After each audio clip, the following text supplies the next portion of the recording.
له تورخم څخه ډیر بد خبر. تورخم کې یو 15 کلن ماشوم بار وړونکی موټر لاندې کړی.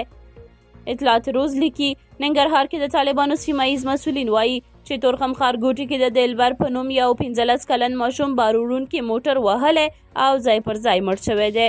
د ننګرهار د امنیه قومندانۍ لپاره د طالبانو ویان عبدالبصیر زابلي وایي مړ شوی ماشوم تیر ماښام یکشنبه 21 د غبرګولې شاوخوا 6 بجې ټیلر موټر وهلی او خپل ژوند یې بایللی دی.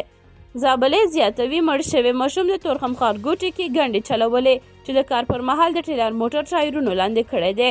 د هغه په خبره طالبانو امنیتي مسؤلینو د ماشوم جسد د هغه کورنۍ ته سپارلی او موټر چلوونکی یې د څېړنو په موخه نیولی دی. څو ورځې وړاندې هم تورخم ښارګوټي کې یو ماشوم بار وړونکی موټر لاندې کړی او مړ شوی و چې هغه هم دغلته د ګنډو کار کوه.